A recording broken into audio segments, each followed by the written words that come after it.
और वैसे ही तो मुट्ठी लगा के बैठे हो, ग्राफीन ऑक्साइड लगवा लिए, वही तो 666 का नंबर है ना।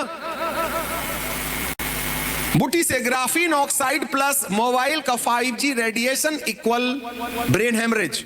आज बुढ़ों ने मरने की कसम खा ली है, नहीं मरेंगे, सब बच्चे मर रहे हैं, जवान ऐसे टपक रहे हैं, बड़े बड़े पहलवान उठाते खेलते कूदते मर रहे हैं।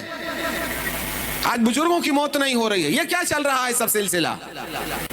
तो पहला दर्शन नूह का जहाज, पहला पॉइंट। दूसरा, नूह के जहाज का दरवाजा बंद, उसके लिए 120 दिन, जनवरी से अप्रैल 30 तक। तीसरा, नूह के जहाज की खिड़की खुली, तीसरा संदेश। चौथा, अरारात पहाड़ जहां पर यह जहाज टिक गया। पांचवा, नूह के 8 प्राणियों के द्वारा नई दुनिया का गठन। वो गिराए हुए स्वर्गदूतों से व्यभिचार करने वाले सब पानी में डूब करके दानव मर गए।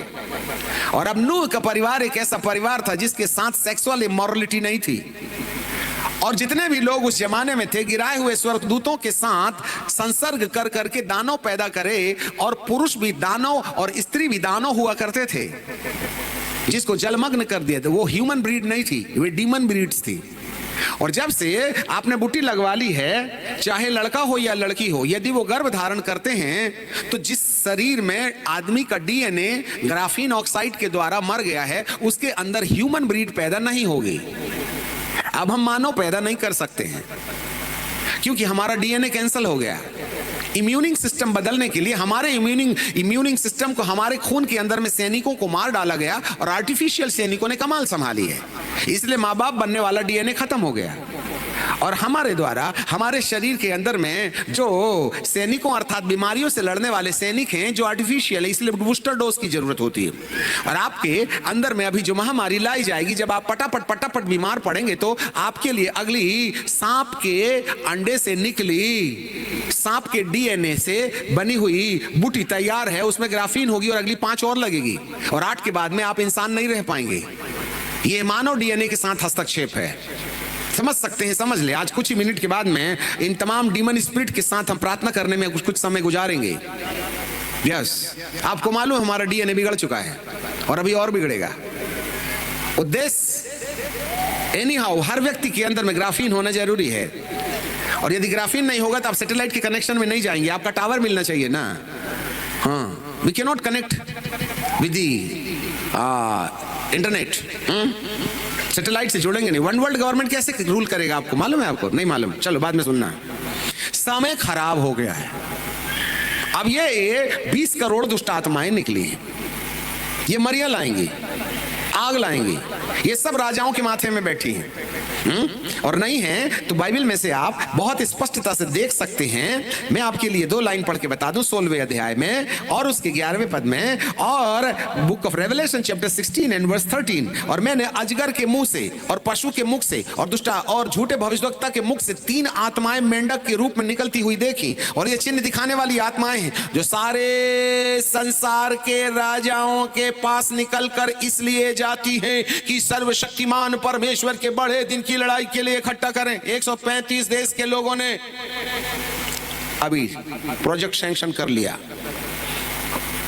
और ये मेंढक के नाई निकलने वाली दुष्ट आत्माएं संपूर्ण धरती के राजाओं के पास में जाती हैं कि परम प्रधान परमेश्वर के उस बड़े दिन की लड़ाई के लिए तैयार करें। देख, मैं चोर की नाई आने वाला हूं, धन्य जो जागता रहेगा और अपने वस्त्र की चौकसी करेगा कि नंगा ना पाया जाए और लोग उसका नंगा पन्ना देखें। यही तो प्रभु बिटिया को दिखा रहा था। साधु सुंदर सिंह के साथ में प्रभु के अभिषिक्त प्रेरित हैं, और वे देखते हैं कि बहुत से लोगों के कपड़े झल झल झल झल चमक रहे हैं, परंतु बहुत से लोगों के कपड़े में काले काले स्पॉट्स लगे हुए हैं, और बड़ी बड़ी टिड्डियां हैं। ये टिड्डियां और कोई नहीं है, प्रकाशित वाक्य के 9 में टिड्डियों का उल्लेख है। ये पहली महामारी थी। अगली महामारी उन लोगों पर प्रभाव डालेगी जिनके वस्त्र मैले हैं। जिनका माथा मैला होगा उनका वस्त्र मैला होगा, जिनका माथा ठीक हो जाएगा उनके वस्त्र ठीक हो जाएंगे। आपके माथे में वासना होगी तो उसी प्रकार की हरकत करिएगा, और यदि आपके माथे की कल्पनाएं ठीक हो जाएंगी तो आपकी चाल चलन भी बदल जाएगी। मन के नए हो जाने से तुम्हारी चाल चलन भी बदल जाएगी। यही तुम्हारी आत्मिक सेवा है। अपने वस्त्रों की चौकसी करो। और यदि किसी ने अपने माथे पर परमेश्वर की मोहर नहीं लगाई, और मुझसे ये मोबाइल की मोहर आपके माथे में रहेगी, तो कहीं ना कहीं गर्लफ्रेंड बॉयफ्रेंड चलेगा। कुंवारे लोग अडल्ट्री में फंसे हैं।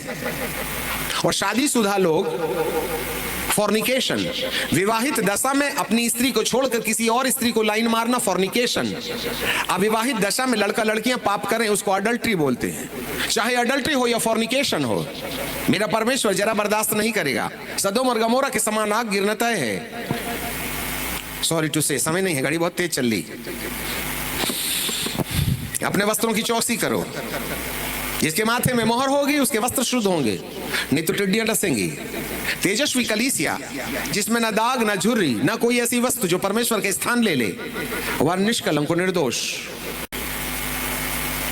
महिमावान कलीसिया, कलीसिया तेजस्वी कलीसिया।